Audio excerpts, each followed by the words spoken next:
Before detectives ever ask Kimberly Kessler about Joleen Cummings, they have a different problem. The woman in front of them says she is not really Jennifer Sybert. Joleen was a Nassau County mother of 3 who vanished after a shift at Tangles Hair Salon. Prosecutors later tied this case to her SUV, blood in the salon, and evidence of cleanup. But this interview starts smaller. It starts with a name. Watch how Kessler tries to make the room about her identity, while detectives let that story run until they can turn it toward one question: where is Joleen? Through, they come up as Kimberly Lee Kessler. I was born in May of 1968, May 9th. I am 50 years old. I've been running from the FBI for over 25 years. I've been living under this particular alias since 1999, so not quite 1999, this is 18, yeah, about 19 years. And that's about it. So I would prefer to be called Kim. Okay. But okay, I just want to make sure that I'm calling you by your right name. But if you run them through, I mean, the last time I got picked up was back in 1999, and I bonded out, and it took them, I don't remember, it was a couple of weeks, I don't know if it was 2.5 weeks or 3.5 weeks before they actually, matched them up. Yeah, it didn't but that was 1999, so maybe it was a little bit slower then. Okay. But I don't know, there's lots of people on the face of the planet, so maybe they just thought I was a nut job, so they just ignored me, but it will eventually come up, so. We'll just call you Kim. Okay, thanks. If you're good with Kim, we'll call you Yeah, my Kim. mom's name, she's Connie Kessler. She's up in Butler, Pennsylvania. I have a brother, Robert Charles Kessler, a sister, Sarah Jacqueline Halsey Kessler. Kessler Halsey. Halsey's her married name. Does your family know you, or you don't want your family? I haven't, no, that's fine. I haven't talked to them in a while. I have cousins and all that. All my people are Do you not want to spend time with them anymore, or just? Yeah, I'd like to. I'm ready to go back to being myself. I spent, about 25 years running from the FBI and thought I could build a life for myself, and I've done nothing. I've been living I've been trying. I've been living in my car for the last over 2 years. Okay. It's not getting. That is the first frame she gives them. Not Joleen, not the salon, not the car. Her real name. Her alias. The FBI. The detective does not fight it. He makes one small concession, calling her Kim, because a direct challenge would probably end the useful talking. In interrogation terms, he is collecting a baseline and giving her enough room to commit to the story she wants to tell.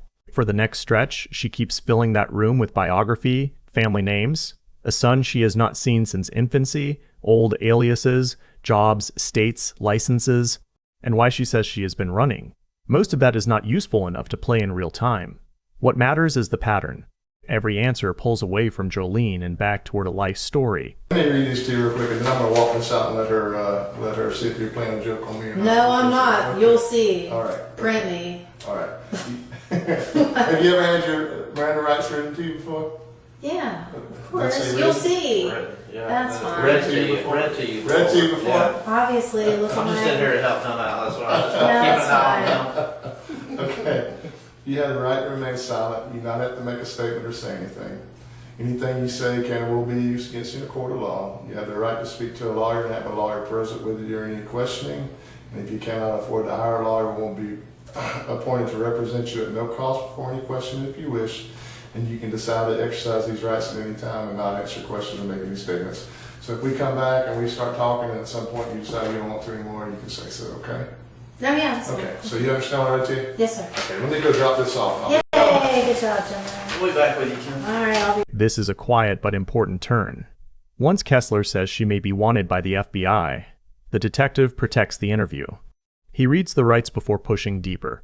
That does 2 things. It keeps the conversation usable, and it shows he is still not rushing her.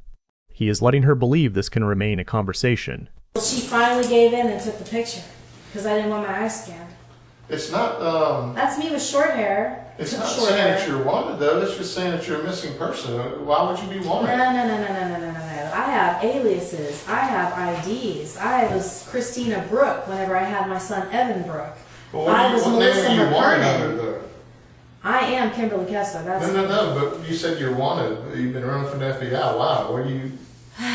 So, whenever they snatched my son, I went out and bought a gun. Okay. And whenever I went to visit my son, I planned on taking him.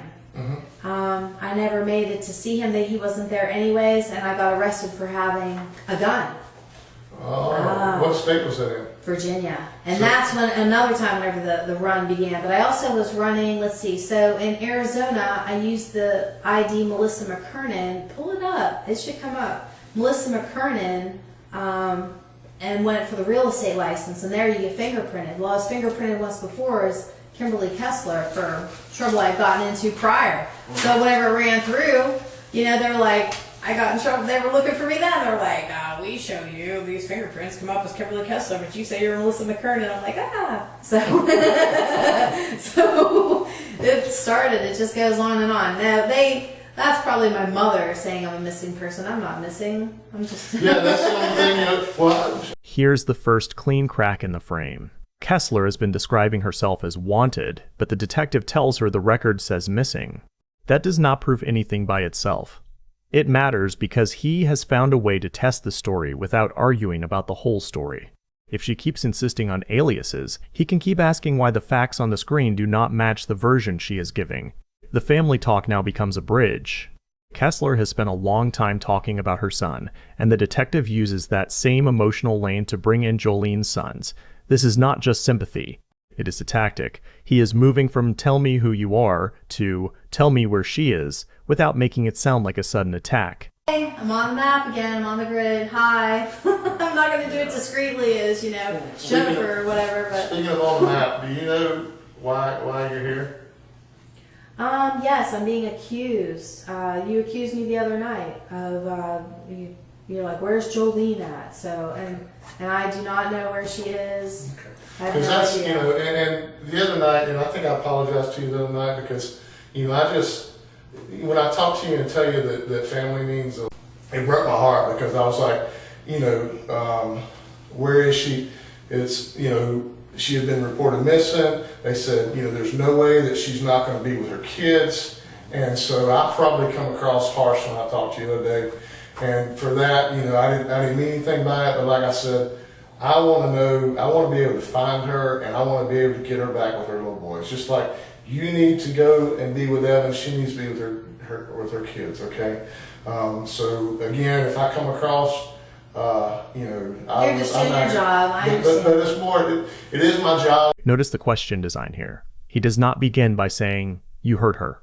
He asks whether Joleen was scared, whether she had a boyfriend, whether she wanted to run away.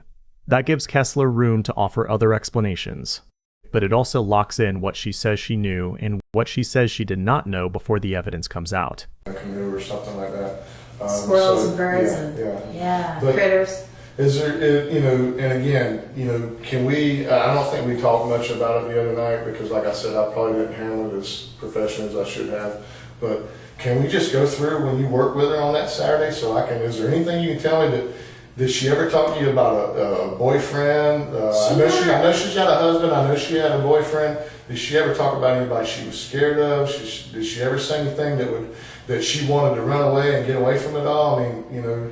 I don't remember hearing anything. She would have different conversations sometimes with different clients because different clients you don't tell every client. You know what I mean? Like, but the one client that, what was it? The one I told you, what was it? She was saying CPS came to her house. She was telling one client that I caught a little blip of it in between listening to YouTube and the phone ringing, and I remember hearing her say she thought her ex-husband or her husband was doing it to get out of paying child support. That's all I heard, and I don't remember ever hearing about a boyfriend ever. But then again, I don't always really pay attention. And as I told you before, Miss Ann, she really talked to Miss Ann. Like her and Miss Ann would go out back and they smoke cigarettes together. They sit out back sometimes for a while, and they would even forget that their clients were in. I'd have to go to the back and be like, "Hey, your clients are here," because they would get so involved in talking.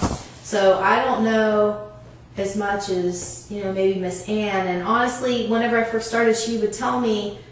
I don't even remember what. She started to tell me some things, and I would be like, I am not the person to ask. I can't give you any good counsel. Now, did she tell you who she was hanging around with, or was she into anything that maybe she shouldn't have been into? She would just say to me, the time or two that she'd say, I'm just going home and having a quiet night at home, or I don't have the kids tonight, or, This is why open-ended questions are useful. Kessler introduces a drug baggie story herself. The detective does not need to endorse it. He only needs to hear where she tries to move suspicion when given space. Later, if the evidence points back to her, these alternate routes become part of the pressure. Whatever, I'm just going to enjoy this. And I'd be like, you're young, why don't you go out? She's like, no, I don't need a man in my life. But here she had a boyfriend. I didn't even know that. Was she involved in any bad habits or anything that could get her in trouble? I can't say that she did, but I did find a bag that I believe had crystal meth in it, just a little bit in the bottom, a tiny baggie back by the back door. At first I thought, well, maybe it's Vicky's daughter, whatever her name is, Whitney, because I heard she had a drug habit, but hers is opiate, and that's not crystal meth. So, and I didn't even know what it was at first. And it was actually Joleen who said, that's a drug baggie. And I'm like, really? She said, yeah, that's drugs. She goes, do you know what kind of drugs it is? I said, I don't know. It could be bath salts. They look kind of like crystals. And I ended up looking up on the internet, and I believe it was crystal meth. How much was it? Just a little bit in the bottom, but enough that you could see it was crystals. And I'm like, and then as I started watching YouTube videos and trying to get myself educated on drugs, the behaviors and so forth, I'm like, well, maybe it was Jolene's. But at first I didn't think it was hers. I thought it was maybe Vicky's daughter, Whitney, because Whitney has a drug problem, but I didn't know exactly what at the time. And then later I found out it's Whitney likes opiates and heroin. She doesn't, I don't know. Did you guys ever hang out after work? Did you ever go anywhere together? Okay. The room changes here. For almost an hour, Kessler has been the narrator. Now the detective starts narrating. The car, the storage unit, the water purchase, the cab, the phone call, and the shoes. This is option narrowing. He is not asking her to remember a detail anymore. He is showing her that investigators have already started building the path around her. Opening up to me and I'm opening up to you, okay? Mm-hmm. That's the reason you're charged with that. You're not charged with anything else, okay? But something happened to Joleen. And, we actually sent our crime scene unit out to process Tangles. And there was some evidence there, okay? We have also, and I don't want you to think I've been fooling you, I just want to talk to you and get to know you a little bit, because I think something that you didn't plan happened. But let me tell you what we did, okay? Because I just want to be honest with you, because I think something bad happened that you didn't intend to happen. But we have, taken a look at your car, and we went out and went to your storage unit on the island. And we did that all on a legal basis. We had search warrants going on, okay? We've got the video of you when you go in and buy a bottle of water, you bought it on your credit card. You paid for the cab on your credit card. You used the clerk's phone to make the phone call to the cab company. We also have recovered your shoes that has Joleen's blood on your shoes. So I just want you to, if something happened that you didn't intend to happen, I want to talk to you about it. I don't think you're an evil person. I don't think you're a mean person. I think you have done one hell of a job. This is the off-ramp. The detective uses minimization, not evil, not mean. Maybe something happened that was not planned. The point is not that he has decided it was an accident. The point is to make one version feel easier to say than every other version. If Kessler is going to move, this is where he expects it. I'm getting through the last 25 years.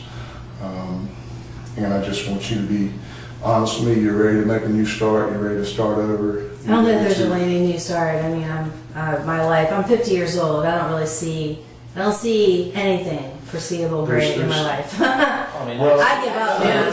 I give up. I'll keep breathing and praying, and that's about it. Well, let me tired. Let me put it to you this way. I don't see anything panning out. But listen to me. I get it. And I tried as hard as I could. I would probably agree with you as far as,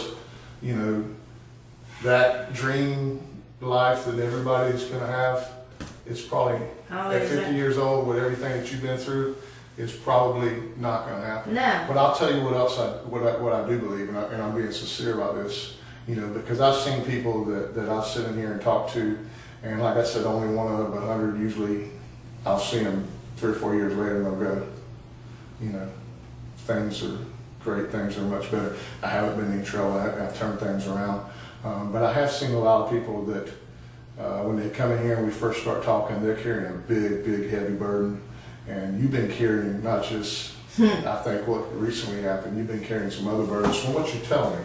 You know, I don't see where you want it anywhere else, but... Oh, I am. I can't believe it hasn't come up yet. Our computer's really that slow. But I've seen it. They may have it in there. She may have it, but I just want, Okay. I want to talk to you. I don't want to keep up and keep leaving. So she may very well have that now. But I've seen people when they finally go, okay, I'm tired of running. I'm tired of being tired. I'm tired of being something that I'm not.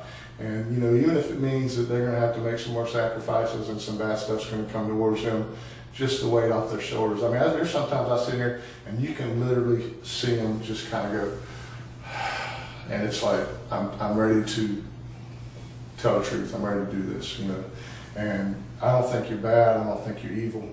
I think and I got to tell you, we've talked to the owner of the business, and I know that she was kind of said some negative things to you that day. She said that she thought you were fake, she thought you were phony, and she was going to look you up. And you know. I don't remember any of that. Okay, that's what I was told. That's what. What's the name of the lady that she's got the heart issue that owns the.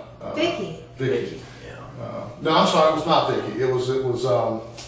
I said that wrong. I apologize. There's a Asian woman that works there a couple of days a week. She was there. She was there that day. I apologize. It was not the owner. She said that there was not so much an altercation, but just that there was some tension with you guys. The last pressure point is physical evidence. A name can be explained. An alias can be explained. A missing person record can be argued with. Blood on shoes is different. The question takes the interview out of autobiography and into evidence. And Kessler's response shows that she understands the room has changed. Last day, and she said that that's what Joleen told you, that, you know, she said she overheard that. But did an accident happen between y'all? I mean, hey, I think Jolene's dead, and I think you know where Joleen is, and I don't want to go tell her ex. You know, I know that she didn't have a great relationship with her ex, but I know she loved those two boys. I don't want them to. I dread the point, but it's going to happen. I'm going to have to tell them that their mom is gone. Okay. and we need to know where But I need to at least let them be able to give her a proper. She's out there somewhere. Her body's out there somewhere. Let us get her buried properly, or whatever final arrangements they need to take care of. You know, I just want you to think about it for a minute. We're going to find out what happened. I don't mean that in a threat. I don't mean that in a bad way. I've been here for 4 days, almost 16, 18 hours a day, because I'm going to find out where those little boys' mama is. I promise you I'm going to do that. You can help me do that. And you're the one that can make it happen right now. No, I cannot, and I'm not, again, whatever fury may come, How did her blood get on your So let me shoes? reply this way, and you may not like the answer. I would like legal counsel. I haven't been able to call anybody. I haven't been able to call my mom, and I see how that works. And that may still continue to go on. I may not be able to call anybody, and you'll just stick me in jail, and I'll just sit there, and I can't call anybody, and on we'll go. That's fine. I can't speak for what, when you were held down. I couldn't call anybody. I couldn't call my mom. I couldn't call anybody. I Nothing. can assure you, when you get to our facility, we will uphold the letter of the law as far as whatever the policy is and whatever legal and rights And I you don't- have, those okay. will be upheld. Well, they weren't so far, so I don't really even expect them to be. That's what I saw down there. They didn't pay attention to me. That's fine. I'm expecting that's what'll. I heard that Southern jails, that's what happened. So I'm like, I'm That's not- perfectly expecting it to be really bad. That's not So- going to happen here. I promise you that. Virginia Beach, So you know, that was do pretty you bad. not want to? It was. Let me clarify. They Do you not want extradited to me talk from to me? Arizona. Do you not want to talk to me without legal counsel? Is that what you're telling me? Yes, sir. Okay. Do you need a drink of water? Or do you need to go to the bathroom? No, thank you. Okay. Kessler did not continue after invoking counsel. The case did. In December 2021, a Nassau County jury found her guilty of first-degree murder and grand theft auto. In January 2022, Judge James Daniel sentenced her to life in prison without parole, with a concurrent 5-year sentence on the theft count. Her direct appeal was affirmed in 2023. A later federal habeas case was dismissed without prejudice as premature, and in 2026, the U.S. Supreme Court denied review and then denied rehearing. As of this production date, Joleen Cummings' body has still not been recovered, and Kessler remains in Florida state custody.